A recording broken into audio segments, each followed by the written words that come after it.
Assalamualaikum warahmatullahi wabarakatuh. Selamat pagi semuanya. Kali ini saya akan melanjutkan materi saya yang kemarin tentang akuntansi perbankan dan keuangan mikro. Dan langsung saja, di sini saya memiliki sebuah pertanyaan. Dan sekaligus akan saya jawab juga tentunya ya. Kita lanjut saja. Apa yang membedakan akuntansi umum dan akuntansi perbankan? Kenapa pertanyaan ini muncul? Karena kita terlebihnya kelas 10 dulu kalian sudah pernah mendapatkan mata pelajaran akuntansi dasar. Nah, akuntansi dasar ini tentu akan berbeda dengan akuntansi perbankan. Kenapa demikian?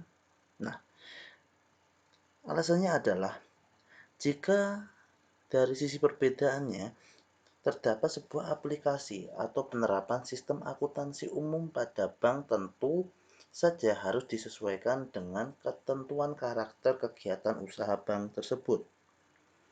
Hal ini yang mengakibatkan sistem akuntansi perbankan dengan sistem akuntansi umum tampak berbeda. Contohnya, untuk semuanya diperhatikan, karena jika kalian tidak memperhatikan yang poin ini, maka untuk materi-materi selanjutnya kalian akan gagal paham. Yang paling membedakan adalah prosedur pencatatan transaksi bank. Nah, kenapa demikian? Karena untuk prosedur pencatatannya pun berbeda. Biasanya yang awalnya taruh di kredit jadi di debit, jadi debit ditaruh di kredit, kayak semacam demikian ya. Nah, untuk pencatatannya ini biasanya dalam bentuk single entry atau artinya adalah transaksi hanya dicatat ke dalam satu rekening akun tanpa rekening lawan. Pokok intinya seperti ini. Jika kalian pernah ke bank dan melihat buku tabungan orang tua atau saudara kalian, pasti letaknya pun berbeda dengan akuntansi dasar. Untuk pencatatannya ya sama seperti itu nanti. Dan untuk pencatatan ini, untuk akuntansi perbankan, ini memiliki dua bentuk pencatatan transaksi bank, yaitu adalah double entry dan juga single entry. Untuk semuanya yang double entry biasanya bentuk pencatatan yang biasa digunakan dalam sistem akuntansi pokok secara umum. Sedangkan yang single entry bentuk pencatatan yang diterapkan pada transaksi bank yang belum efektif mengakibatkan perubahan terhadap aktiva atau kewajiban bank atau pencatatan transaksi ke dalam rekening administrasi. Nah, untuk pengelompokan rekening bank itu kita perlu mengetahui aktiva, pasiva, dan lain sebagainya. Kurang lebih pada pengelompokan pos-pos neraca itu ada kelompok pos aktiva, ada kelompok pasiva, kewajiban, kemudian ada kelompok modal sendiri, dan lain sebagainya. Langsung saja, kita akan membahas di poin yang pertama adalah kelompok pos aktiva. Nah, untuk kelompok pos aktiva ini memiliki banyak sekali pengelompokannya. Yang pertama adalah kas.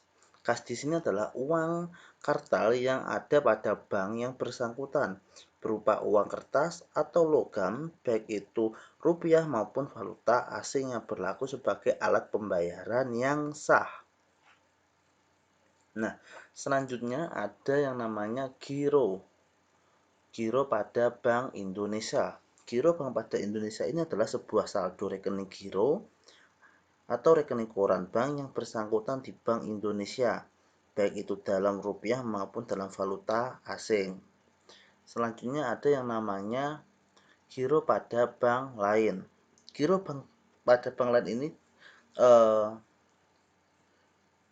adalah sebuah rekening atau mungkin saldo rekening giro atau mungkin saldo rekening koran yang memiliki bank yang bersangkutan pada pihak lain, baik itu rupiah maupun valuta asing. Intinya itu kalau aktif itu kalau nggak rupiah juga valuta asing, mata nilai rupiah asing gitu ya teman-teman. Dan selanjutnya ada yang namanya penempatan pada bank lain. Penempatan pada bank lain ini biasanya dibagi pada 4 posisi, yaitu adalah call money, deposit in-call, deposito berjangka, tabungan. Nah, untuk call money sendiri adalah sebuah bentuk pinjaman yang diberikan biasanya kepada bank lain yang segera dapat ditarik kembali, dan paling lama itu adalah 7 hari. Jadi sebuah bank meminjam dana dari sebuah bank lagi karena ada urgen atau darurat, dan itu masa pinjamannya itu paling lama adalah 7 hari. Terus ada yang namanya deposit in call.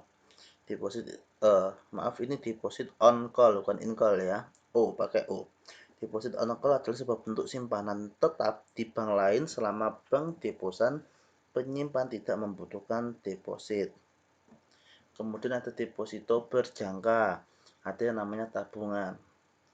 Oke, untuk deposito berjangka dan tabungan ini silahkan kalian cari pengertiannya, ini cukup mudah.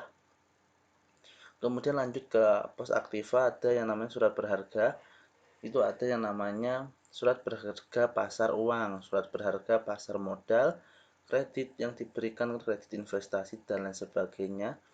Saya tidak akan menjelaskan satu-satu karena terlalu banyak dan tentunya akan memakan banyak waktu, sehingga silakan ini nanti ditulis dulu ya teman-teman semuanya, kemudian silakan dicari penjelasannya, dan jika seumpama tidak ketemu maka kalian bisa menanyakan penjelasan dari masing-masing poin ini. Kemudian masuk ke kelompok pos aktiva selanjutnya, itu ada yang namanya penyertaan, ada yang namanya pendapatan yang masih akan diterima, biaya yang dibayar di muka, aktiva tetap, dan aktiva lain-lain. Untuk kalian semuanya, untuk kelompok pos aktiva itu sangat banyak sekali ya. Nah, maka dari itu jika kita sudah membahas tentang kelompok pos aktiva, maka silahkan selanjutnya kalian tulis yang namanya pengelompokan kewajiban. Pengelompokan kewajiban itu ada kurang lebih 9 sampai 10 secara umumnya. Ada yang namanya giro, kewajiban segera lainnya, tabungan, deposito berjangka, sertifikat deposito, surat berharga yang diterbitkan, pinjaman yang diterima, kewajiban lain-lain, pinjaman subordinasi, dan modal peminjaman. Saya akan menjelaskan beberapa yang sekiranya paling sering adalah yang pertama adalah giro.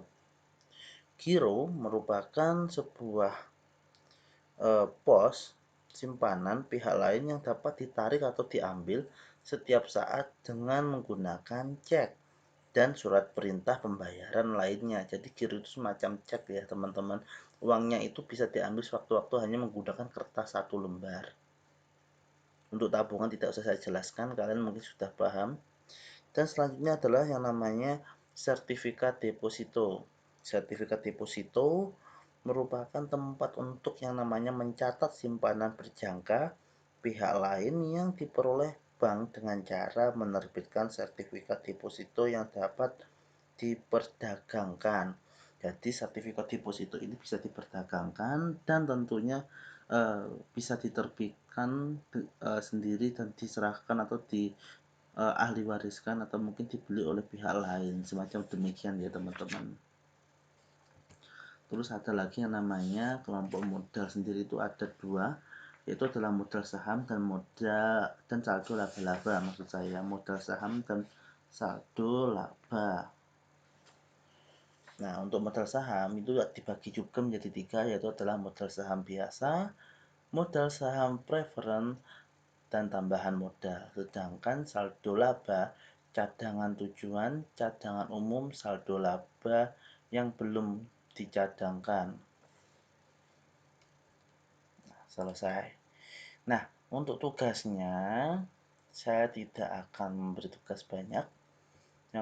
Saya akan membuat tugas per kelompok lagi. Saya akan kelompokkan tugasnya, ini nanti akan saya bagi menjadi 3 kelompok. 3 kelompok itu nanti akan mengerjakan masing-masing tugas dari saya. Nanti akan ada yang mengerjakan pos aktiva, ada yang mengerjakan pos kewajiban, ada yang mengerjakan pos ekuitas.